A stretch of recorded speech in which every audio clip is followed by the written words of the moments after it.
Let's be real, that's a lie. It's why you've felt stuck, uninspired, or frustrated when you sit down to create.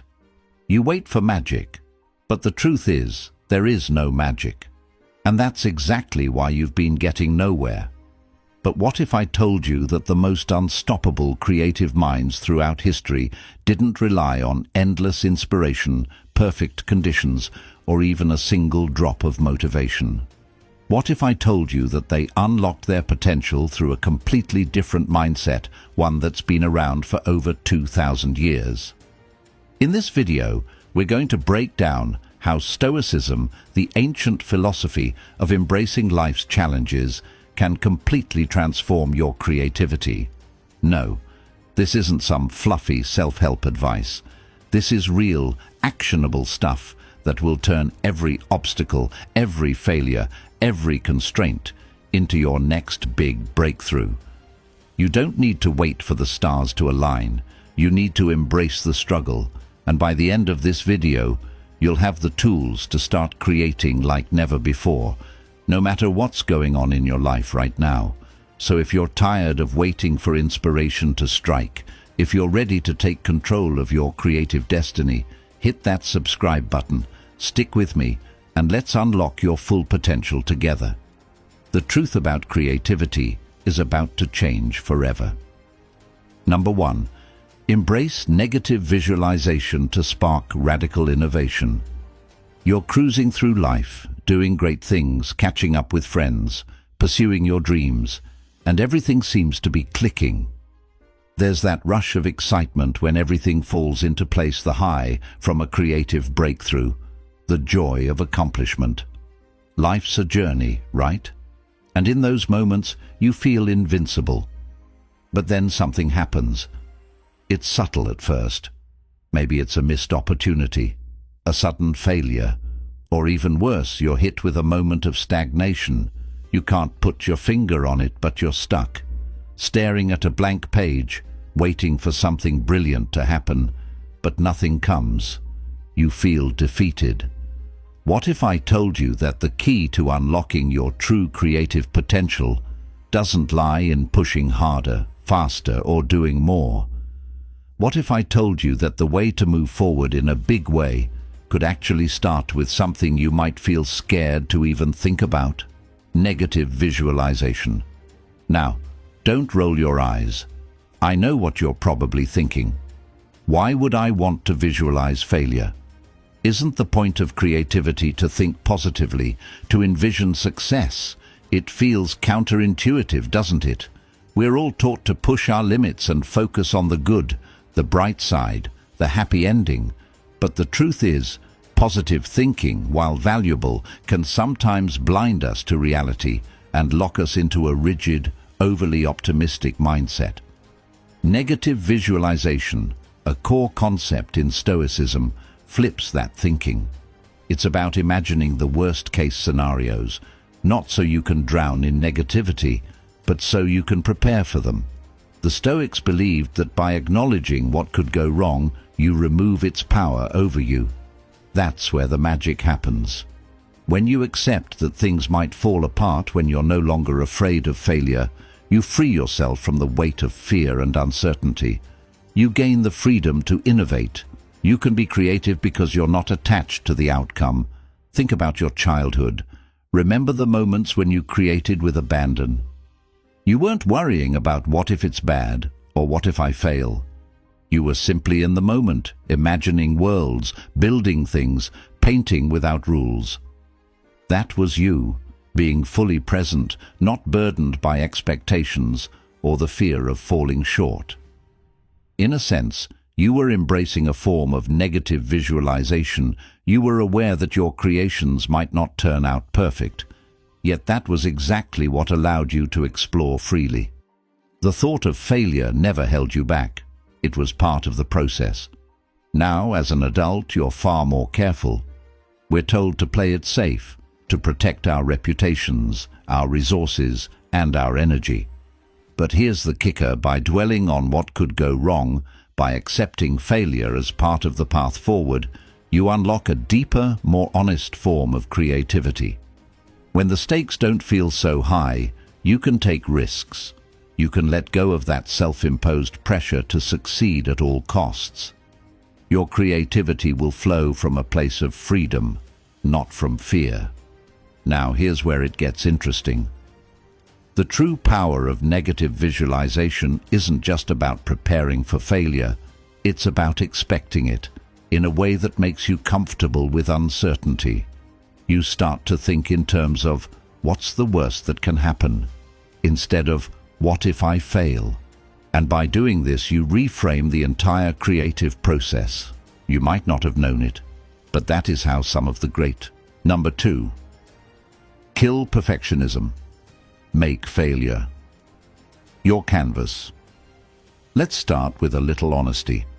Who among us hasn't spent way too much time trying to make something perfect? Whether it's a piece of art, a business idea, or just a social media post, we've all been there. You tweak, you adjust, you edit again and again, convinced that this version will finally be the one. It has to be perfect, because in your mind, if it's perfect, then it will be successful. If it's perfect, people will like it. If it's perfect, then you'll be happy. But let's pause for a moment and think about the last time you actually made something perfect. Did you achieve your goals with that perfect creation? Did it bring you the satisfaction you thought it would? And how long did that feeling last? Here's the truth. Perfectionism is a trap. A big, nasty, self-imposed trap. It keeps you stuck. Every time you try to make something perfect, you freeze in place, terrified of making a mistake.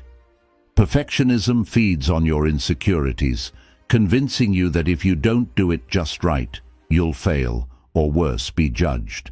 But here's the kicker in your quest for perfection. You're actually denying yourself the very thing that makes creativity thrive: experimentation. Stoicism teaches us a vital lesson here. The pursuit of perfection is a waste of energy. The Stoics didn't concern themselves with making things flawless. Instead, they focused on doing the best they could with what they had and letting go of attachment to the result. If it turned out well, great. If not, that was part of life. What mattered most was showing up, doing the work, and accepting that mistakes are inevitable. Think back to a time when you weren't obsessed with perfection. Remember when you were just a kid, playing with clay or making art out of whatever you could find? Maybe it was messy, maybe it wasn't good by any adult standards, but it didn't matter. You made something, you created. No one was there to tell you it was wrong or that it needed to be better. You just did it because you loved it. Somewhere along the way, we lose that. The desire to get it perfect takes over, but in the process, we lose sight of why we started in the first place: to express, to explore, to create freely. If only we could go back to that mindset. To embrace the messiness of creativity and treat each mistake as an opportunity to improve, not as a failure. What if I told you that the secret to unlocking your full creative potential lies in failing more often? That's right, embrace failure. Use it as your canvas. When you accept that mistakes are an integral part of the creative process, you stop fearing them. Instead of editing every tiny detail, you start to create freely, without second-guessing. It's this experimentation that leads to the most breakthrough ideas, the most memorable art, and the most authentic expressions. Take your next project and intentionally let it be imperfect. Don't obsess over every little detail. Allow yourself to make mistakes.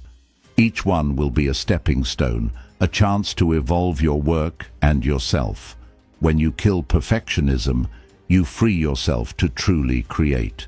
And that's when the magic starts to happen. Number 3.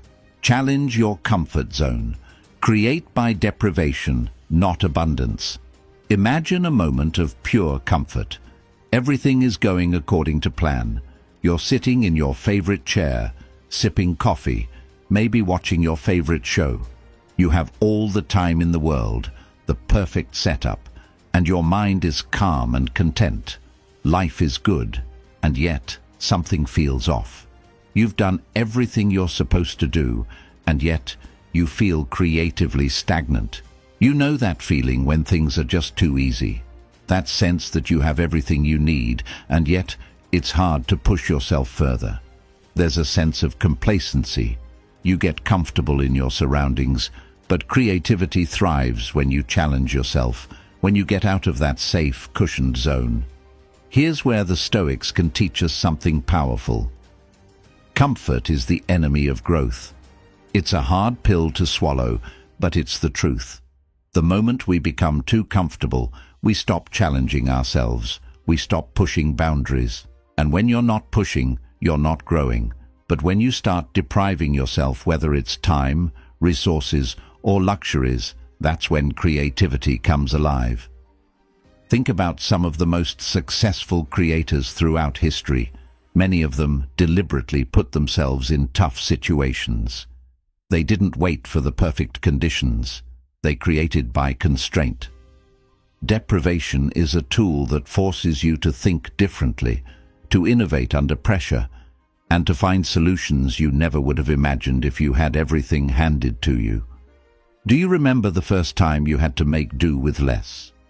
Maybe you were a kid, building something out of cardboard or sketching with a broken pencil, and yet it felt like the most creative thing you'd ever done. It's funny how limitations can unlock freedom. When you don't have everything you think you need, you get resourceful. You start seeing solutions where others see problems. Now, as an adult, it's easy to forget that feeling. We've got everything at our fingertips, gadgets, apps, endless resources. But here's the catch: all these tools and comforts can actually slow down your creative process. When you have an abundance of options, you end up overwhelmed. Instead of feeling empowered, you're stuck in decision fatigue. So, what if you intentionally created with less? What if you limited your resources, cut down on your tools, restricted your time, or removed distractions? Could you tap into a new, more inventive version of yourself? The Stoics believed in the power of deprivation. They lived simply, focused on what truly mattered, and found clarity in the absence of excess. The same principle can apply to your creativity. Sometimes it's about stripping away the unnecessary to reveal the core of your vision.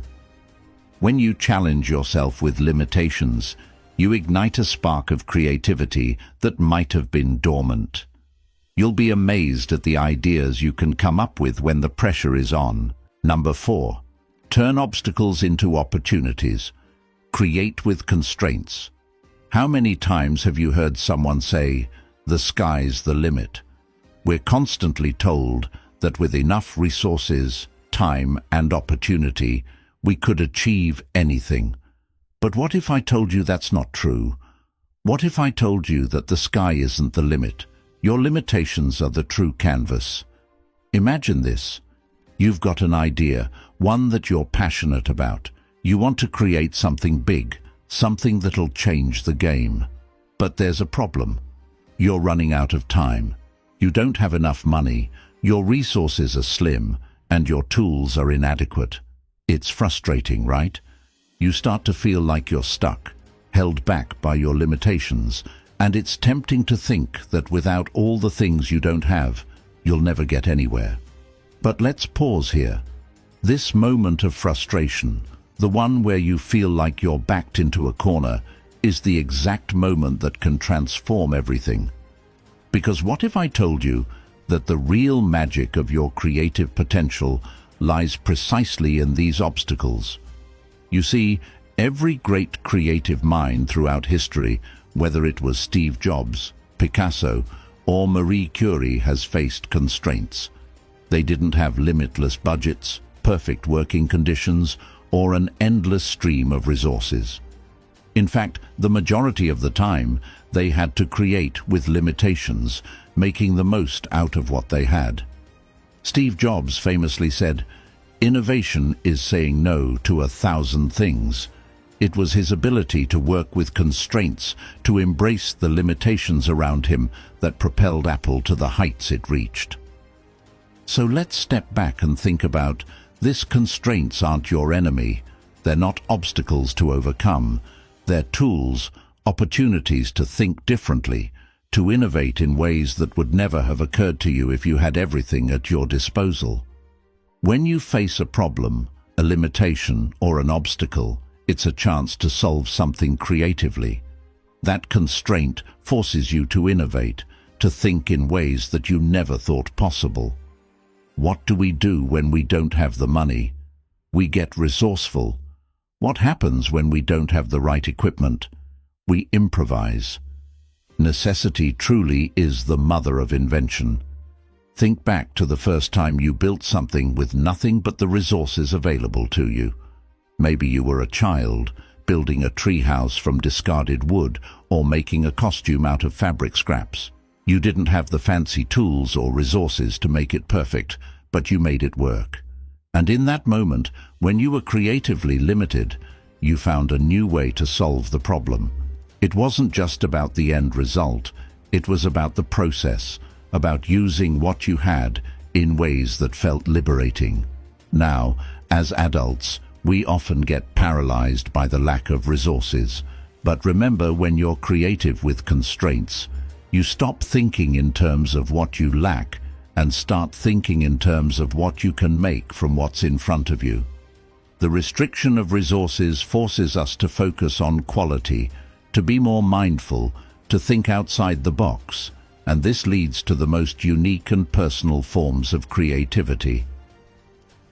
Think about it. What happens when we get everything we want? We stop thinking creatively. We get comfortable. We follow the same old path because it's easy. But constraints, whether they come in the form of time, budget, or equipment, force us to innovate. Think about the movies you love, the art you admire, the tech that changed the world. Most of it came about not because of an abundance of resources, but because the creators had to make it work with what they had. They had no other choice but to push the boundaries of their imagination. So, how do you apply this to your own creative journey? It's simple. Start by setting limitations on yourself. Limit your time, limit your resources, limit the tools at your disposal. You'll see that with every obstacle you face, you'll find a creative workaround. It might not be easy, but it'll be worth it. Constraints don't just shape your work, they shape you as a creator. They teach you how to see potential in the midst of scarcity. Number 5. Detach from external validation. Create for your inner sage, not the crowd. There's a lie we've all been sold. A lie so deeply embedded in the fabric of our creative lives that most of us don't even realize we're living by it. It's this idea that our worth, and by extension our creative work, depends on external validation. You know what I mean, right? Every artist, writer, musician, and creator has that moment when they check the likes, the views, the retweets, the comments, the praise. We think, if people love it, it's good. If we get the approval, then we've succeeded. But what happens when it's the opposite? When the feedback isn't what you hoped for? When your work is overlooked, dismissed, or, worse yet, criticized? Here's the reality. You're not your audience's opinion. You are not defined by the likes or followers or the instant reactions from the crowd. You don't need that validation to be good. It's all a distraction, an external noise that distracts you from the real work you should be doing. The Stoics, the ancient philosophers who lived over 2,000 years ago, knew this all too well. They understood that external validation, whether in the form of praise or criticism, is nothing more than a fleeting, unreliable standard. And what did they do?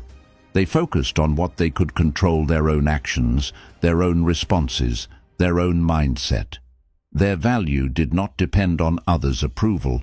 Instead, they created and lived by their own principles, guided by their inner wisdom, their inner sage. Imagine for a second that you could let go of that constant need to seek approval. Imagine how freeing it would feel to create purely for yourself, to make something that matters to you and not to the audience, the critics, or the market. That's where true creative power lies, when you no longer depend on the outside world to tell you whether you're on the right track or not. Think back to when you were a child, when you made something out of pure joy, pure expression, no concern for what anyone else thought. Maybe it was a drawing, a little song, or even a story you wrote. You didn't ask for feedback, you didn't check social media to see if anyone liked it. You just created, and it was enough. Remember how satisfying that feeling was. As we grow older, that spark often fades. We start seeking validation. We want to be accepted. We want to feel validated, and so we tailor our work to please others. But at what cost? Your work loses its essence. It becomes diluted. It no longer reflects you. It reflects what others want from you. The fear of judgment, the hunger for recognition, that need to be liked or admired, it traps you. It boxes in your creativity and limits your true potential. But here's the most important question. What if you stopped caring about the crowd? Number 6. Practice Stoic solitude. Harness loneliness as a creative superpower. We live in a world that never stops, always on the go, always plugged in. Social media, messages, emails, meetings, it's relentless. We are constantly connected, always surrounded by people, information, and noise. It feels like there's always something happening, always someone talking, always someone to interact with. But here's the thing, you can't hear your own voice when you're surrounded by the noise. When was the last time you sat in complete solitude, without any distractions, just to think, create, or reflect? It's almost a foreign concept in today's world, isn't it? The idea of being alone without distractions feels uncomfortable, almost scary. The thought of being left with nothing but your own thoughts can be overwhelming. But here's the truth. Solitude is not your enemy. In fact, it may just be the greatest creative superpower you've been overlooking. The Stoics knew this, and they embraced solitude as a way to clear the mind, connect with their inner thoughts, and create from a place of deep clarity. When you practice Stoic solitude, you are giving yourself the space to hear your inner voice, to think freely, and to access a deeper level of creativity than you ever could in the noise of the world. Think about how often you're bombarded by distractions. Every moment, there's something vying for your attention, your phone, your emails, your social media feed, the opinions of others. These constant interruptions rob you of precious moments of solitude, moments where true creativity lives. When was the last time you allowed yourself to be still, without the pressure of having to do something? The Stoics believed that solitude was essential to gaining wisdom and clarity. For Marcus Aurelius, the Roman emperor and Stoic philosopher, it was in solitude that he found the strength to reflect, to grow, and to create. It's in those quiet moments when the world fades away that you can connect with your truest self. And when you connect with your truest self, your creativity flows effortlessly. In solitude, you don't have to worry about what others think. You don't have to impress anyone. It's just you, your thoughts, and your work. The opinions of others become irrelevant. The distractions of the world fade into the background. All that's left is you and your art. Remember a time when you created something in complete isolation? Maybe you were in a quiet room, headphones in, and you lost track of time as you worked on something purely for the joy of it. It was the kind of experience where you forgot the world existed for a while. You were fully immersed in the moment, in the act of creation itself. That's the power of solitude. It gives you the opportunity to dive deeper into your work, to explore new ideas, and to tap into a level of focus that's impossible when you're constantly surrounded by people or distractions. Solitude allows you to find your voice, and when you find your voice, your creativity becomes limitless. But here's the thing, solitude isn't just about being physically alone. It's about being mentally and emotionally present with yourself, without the outside world constantly pulling you in different directions. It's about carving out intentional space where you can focus solely on your creative work and the thoughts that fuel it. So how do you practice Stoic solitude? Simple. Start by creating small windows of time throughout your day, whether it's during a morning walk, a quiet hour in your room, or even in the space between tasks where you disconnect from the noise. Leave your phone behind, step away from the screen, and allow yourself to sit in peace. The world won't fall apart if you take a break from it. In fact, you'll find that in those moments of stillness, you'll be able to hear your inner voice more clearly, and your creativity will flow more freely. Don't let the fear of loneliness or the pull of constant distractions keep you from accessing your true potential. Embrace solitude. Let it become a tool that sharpens your mind, deepens your creativity, and strengthens your resolve. In the silence, you will find your most authentic ideas. And in those moments of solitude, you will learn to create from a place of true clarity, unaffected by the opinions of the crowd. Thank you so much for watching. I really hope this video gave you some fresh perspectives and practical tools to unlock your creative potential through Stoicism. If you found it valuable, don't forget to hit that like button. It really helps more people like you discover this content. And if you're hungry for more insights on creativity, personal growth, and how ancient wisdom can transform your modern life, be sure to subscribe and turn on notifications so you never miss out. I'd love for you to share this video with someone who might find it useful, whether they're stuck in a creative rut or just looking for new ways to approach life's challenges. And of course, feel free to drop a comment below with your thoughts, experiences, or any questions you might have. Let's start a conversation about how we can all use Stoicism to create without limits. Remember the struggle, the obstacles, and the setbacks you face. They're not stopping you. They're fueling you. So take those challenges, turn them into opportunities, and create the life and work that you truly desire. Until next time, keep pushing, keep creating, and most importantly, keep embracing the power within you.